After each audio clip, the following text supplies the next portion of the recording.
भारत की विकास यात्रा के लिए संगठित विश्वसनीय रोड मैप। लीजिए सुनिए दैनिक पत्रिका में प्रकाशित माननीय प्रधानमंत्री जी की आर्थिक सलाहकार परिषद के अंशकालिक सदस्य प्रोफेसर गौरव वल्लभ के लेख का ये ऑडियो संस्करण। प्रस्तुतकर्ता भाजपा संगवारी। वित्त मंत्री निर्मला सीतारमण की ओर से प्रस्तुत केंद्रीय बजट 2026 को सरकार की मध्यम अवधि की आर्थिक रणनीति के एक सुविचारित समेकन के रूप में देखा जाना चाहिए। ऐसे वैश्विक परिदृश्य में जहां व्यापार तनाव लगातार बने हुए हैं, विकसित अर्थव्यवस्थाओं की वृद्धि धीमी पड़ रही है और आपूर्ति श्रृंखलाओं को लेकर नई चिंताएं उभर रही हैं, ये बजट घरेलू क्षमता निर्माण पर भरोसा जताता है। इसका संदेश स्पष्ट है। सार्वजनिक निवेश का विस्तार, निजी पूंजी को आकर्षित करना, तकनीकी क्षमता को गहरा करना और सुधार व विनियमन मुक्ति की लंबी अपेक्षाकृत अल्प प्रचारित प्रक्रिया को आगे बढ़ाना। बजट में अवसंरचना के प्रति सरकार की मजबूत प्रतिबद्धता जारी है। 2026-27 के लिए पूंजीगत व्यय 12.2 लाख करोड़ रुपए निर्धारित किया गया है, जो चालू वर्ष के लगभग 11.2 लाख करोड़ से करीब 9% अधिक है। ये पिछले कई वर्षों की उस प्रवृत्ति का विस्तार है जिसमें केंद्र सरकार का पूंजीगत व्यय वित्त वर्ष 2015 के 2 लाख करोड़ रुपए से तेजी से बढ़ा है। ये सार्वजनिक व्यय की संरचना में उपभोग से निवेश की ओर एक निर्णायक बदलाव को रेखांकित करता है। इस व्यय के भीतर परिवहन अवसंरचना को विशेष प्राथमिकता दी गई है। 7 नए हाई स्पीड रेल कॉरिडोर की घोषणा की गई है, जो मुंबई पुणे, पुणे हैदराबाद, हैदराबाद बेंगलुरु, चेन्नई बेंगलुरु, दिल्ली वाराणसी और वाराणसी सिलीगुड़ी जैसे प्रमुख आर्थिक एवं औद्योगिक केंद्रों को जोड़ेंगे। इन परियोजनाओं को अगले दशक में चरणबद्ध तरीके से और मिश्रित वित्त पोषण मॉडल के तहत विकसित किया जाएगा।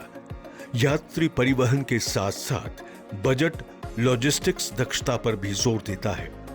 उन्नत freight corridor, multi modal logistics पार्कों का विस्तार और लगभग 20 राष्ट्रीय जलमार्गों का संचालन भारत की अब भी ऊंची अंतर्राष्ट्रीय तुलना वाली लॉजिस्टिक्स लागत को कम करने के उद्देश्य से प्रस्तावित है। इसके पूरक के रूप में संतुलित क्षेत्रीय विकास को बढ़ावा देने के लिए सिटी इकोनॉमिक रीजन की परिकल्पना की गई है।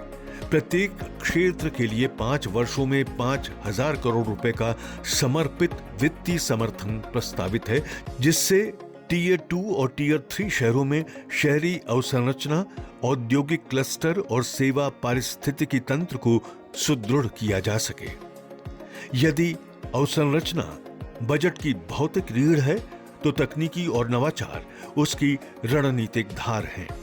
40,000 करोड़ रुपए के विस्तारित परिव्यय के साथ इंडिया सेमीकंडक्टर मिशन 2.0 की घोषणा भारत को वैश्विक मूल्य श्रृंखला में ऊपर ले जाने की महत्वाकांक्षा को दर्शाती है। सेमीकंडक्टर अब केवल औद्योगिक इनपुट नहीं, बल्कि आर्थिक सुरक्षा और तकनीकी संप्रभुता से जुड़ी रणनीतिक परिसंपत्ति के रूप में देखे जा रहे हैं। इसके अतिरिक्त 10,000 करोड़ रुपए का MSME ग्रोथ फंड प्रस्तावित किया गया है, जो व्यापक सब्सिडी के बजाय लक्षित विकास पूंजी उपलब्ध कराएगा, ताकि सूक्ष्म, लघु और मध्यम उद्योग विस्तार कर सकें और वैश्विक मूल्य श्रृंखलाओं से जुड़ सकें। समष्टि आर्थिक दृष्टि से बजट संतुलन साधने का प्रयास करता है।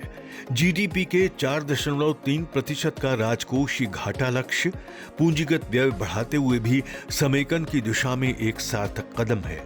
सकल बाजार उधारी लगभग 17.2 ट्रिलियन और शुद्ध उधारी 11.7 ट्रिलियन अनुमानित है, जिसे ऋण बाजार की स्थिरता को ध्यान में रखकर समायोजित किया गया है। आर्थिक सर्वेक्षण के आधार पर वास्तविक जीडीपी वृद्धि दर 6.8 से 7.2% के बीच अनुमानित की गई है, जो इस विश्वास को दर्शाती है कि घरेलू निवेश और सुधार गति बाहरी चुनौतियों का सामना कर सकती है। समग्र रूप से बजट 2026 एक स्पष्ट मंशा का दस्तावेज है। ये बड़े लोक लुभावन कदमों से परहेज करते हुए अवसंरचना, तकनीक और क्रमिक सुधारों पर आधारित विकास मॉडल को मजबूत करता है। इसकी अहमियत किसी एक घोषणा में नहीं, बल्कि दिशा की निरंतरता में निहित है। वैश्विक अनिश्चितता के दौर में सरकार ने घरेलू क्षमताओं के निर्माण, नियामकीय बाधाओं को कम करने और सार्वजनिक निवेश को निजी पहल के उत्प्रेरक के रूप में उपयोग करने का मार्ग चुना है। प्राथमिकताओं के एक स्पष्ट संकेत के रूप में यह बजट भारत की अगली विकास यात्रा के लिए एक संगठित और विश्वसनीय रोड मैप प्रस्तुत करता है। भारत की विकास यात्रा के लिए संगठित विश्वसनीय रोड मैप। आप सुन रहे थे दैनिक पत्रिका में प्रकाशित माननीय प्रधानमंत्री जी की आर्थिक सलाहकार परिषद के अंशकालिक सदस्य प्रोफेसर गौरव वल्लभ के लेख का ये ऑडियो संस्करण। प्रस्तुतकर्ता भाजपा संगवारी।